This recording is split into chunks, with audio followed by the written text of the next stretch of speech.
I gave myself a day to think about this because I really did want to be able to think it through, sleep on it, watch more football, watch the yesterday games, watch today's games, talk to people, be with other people, then come talk to y'all.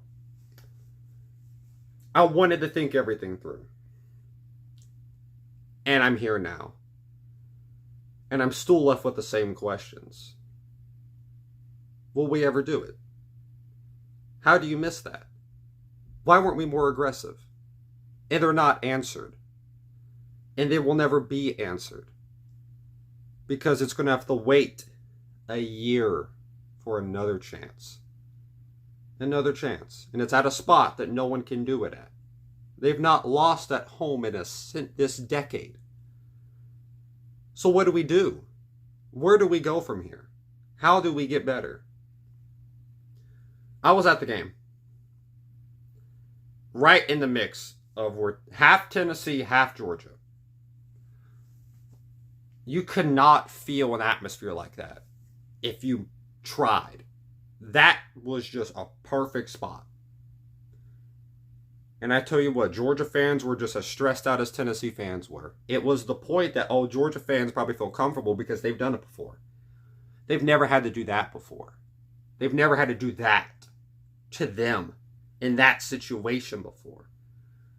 Joey Aguilar, I'm going to start off with a positive. Joey Aguilar played the best game I think he ever could have. He made that defense look poor. He made that defense look bad. He dropped 41 on Georgia.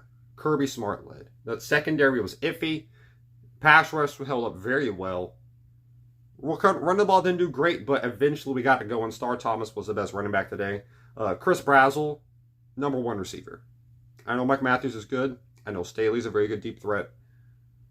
And he's twitchy. But Chris Brazzell, at his size, is insane at going up and getting the ball. Kitzelman's solid. I could not ask for more from Joey. 2 interceptions. One of it wasn't his fault. He slipped, and the other one didn't really lead anything. So 3 points off of turnovers. Red zone defense. Great job. We held him like 3 field goals.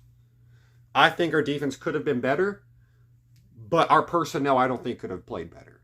Secondary-wise, problems. We knew that heading into it. 2 guys were out. We got some pass rush, but we knew we were going to have to outscore them, right? We did our job offensively. We did our job defensively, too. 2 reasons we lost. And before you say, hey, we let up a drive that scored 8 points and tied the game, I get that. But was that bad defense, or was that Gunnar Stockton making one of the best throws I've ever seen? Because I was right there on that side of the field, right behind the Georgia fans, right where London Humphreys catches it. And I tell you what, until that ball was in Humphreys' hands, everyone in the world thought he overthrew that. No one thought that pass could be made in that situation with that type of catch. That's a 5-star to a 5-star type of play. I don't know what London Humphreys is rated, but that's a 5-star to a 5-star type of play. That's not bad defense. That's a hell of a throw. And that's a hell of a catch.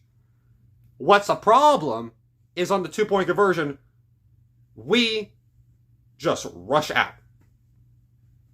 Like, rush out everything, right? That's, like, what? Why did we blitz? Why did we let Zachariah Branch go 101?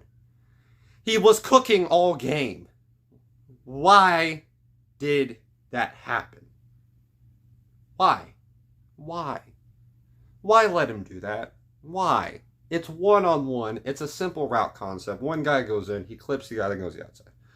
We should have rushed 4 and should have had guys on Zachariah Branch. We could have ran zone. Would have made it a lot tougher on him. And Gunnar Stockton has to thread a perfect pass. I'd rather them do that than Zachariah Branch go wide open.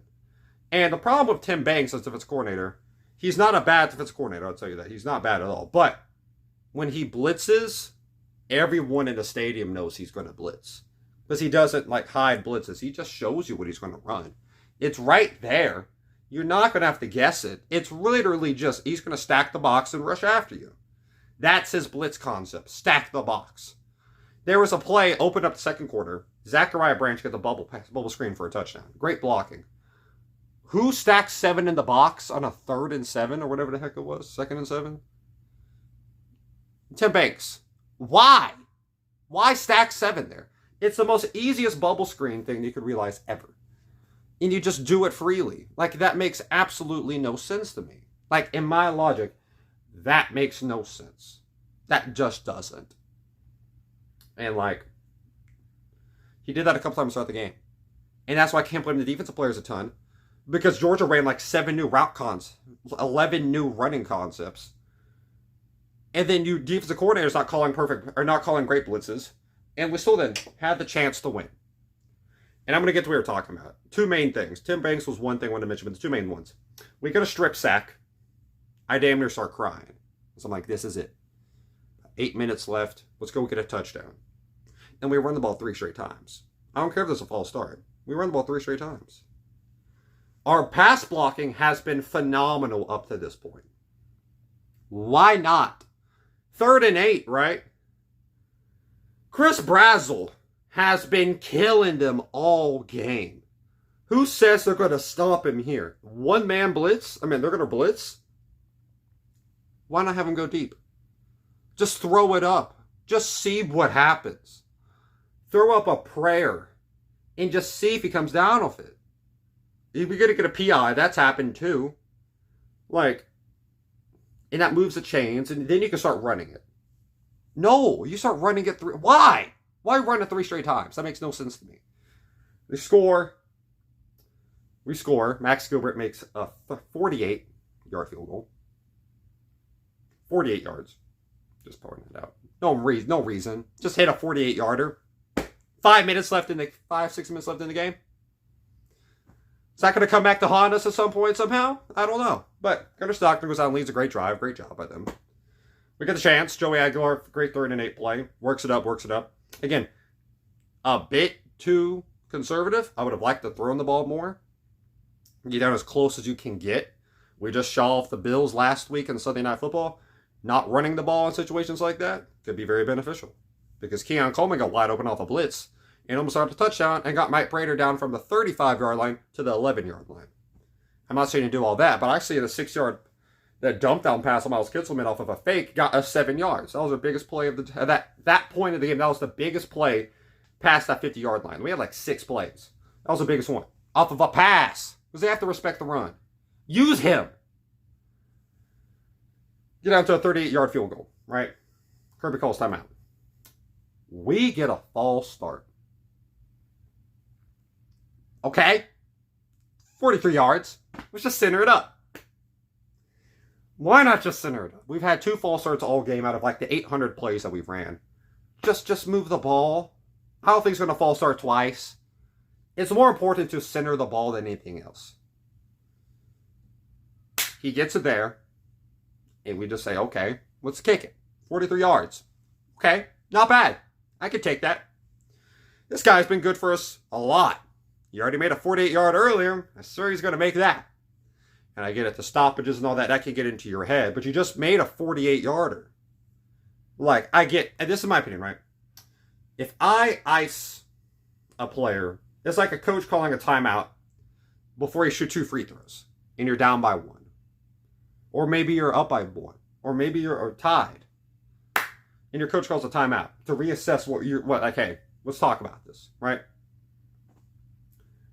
Does that give the player the excuse to airball both free throws? Does that give the excuse to airball? I get it if he hits it, right? I'm not necessarily mad at him for missing. Kinda. I'm mad about how badly he missed it. It wasn't close. It's a 7-yard miss. And that's being generous. You missed it by 7 yards. To the right. To the right. How? How does one do that? How does one do that? Like, you missed 7 yards. To the wrong side. Like, it wasn't even your side. If we centered it up, would have you hit the pylon? Like, and it barely even had the length. How? You know how bad? We're on the far side watching it. And he missed it so bad that off the kick, off the connection of the ball, you can tell that's not going in. That's really hard to tell from that distance as a fan if a ball is going in or not. How? I mean, we had Chase McGrath made a 40-yarder in a 15-year drought, and the ball was tipped, and it was still going in from 40 yards out. We just saw Georgia Tech hit a 55-yarder when they had to rush him on the field. I just watched Brandon Aubrey make a 65-yarder to send the game into overtime. And you missed this bad. You shanked it. And then you go on to make that same kick in overtime. So you're very doable. I would have rather you miss that bad too. I would have rather just been like, okay, this guy just can't kick right now. But he made it. And right when it got to overtime, everyone knew it was over. It was just emotionally draining and emotionally revived for Georgia. To miss the kick that bad. And I get the false start thing. But it was not like, if it was just a straight line kick and he missed it left, I'm like, okay, damn, we really should have centered that up. It wasn't close, though. It was so far. How? How is that far off? Like, that's... He was like he was kicking from the sideline. And that's what annoys me. And I don't think we'll ever win this. I just don't. I just don't think we're ever going to do it. We're not going to beat them in Athens. Maybe next 2 years. Do we play them again in the SEC title? Like, we look like the two best teams in the SEC. And before you call me crazy, look at LSU. They forced 5 turnovers and scored 13 points. Texas looks terrible. A&M's going to choke at 1 point. Great win, though. Florida, they're out. Oklahoma, they've not played anyone great. We'll see, though. I think Mateer's throwing might accidentally get them in trouble in a game if he just... That sidearm is off one day. Again, LSU doesn't look anything impressive, especially the win against Clemson doesn't look great at all. Just like Alabama, Ole Miss. Like, Ole Miss barely beat Arkansas and Kentucky. Alabama lost to Florida State by 14. We took the SEC champions to overtime and should have won. They took us to overtime. They had to carry us there and win. Shout out to Georgia. Hella respect. Fans are actually quite nice. To me, at least. How do you miss that? How do you miss that? I mean, I know coaching. This could break us or could really make us. This is the biggest test of Josh Heupel's career. Will this break us or will this make us? I really do not know, and I really want a good answer. I hope it makes us more than anything. I don't know, though. Hope you have a great day. Hope you have a great night watching football. Baseball on. We got UAB next week. I'm happy we got a game. Aguilar for Heisman, but he's got to go beat Alabama. He's got to go beat Florida. Go do that. Break a streak somewhat. Please. We need it. And if we play them again, if we do our job, if we play that same game, and we get McCoy back and Gibson back later on, I believe we'll go 10-2. We have an opportunity to make the SEC title game. We'll see what happens. I don't know. Maybe 11-2. Maybe 11-1. I don't know. But God bless y'all. Hope you have a great day. And yeah, God loves y'all. Go Vols.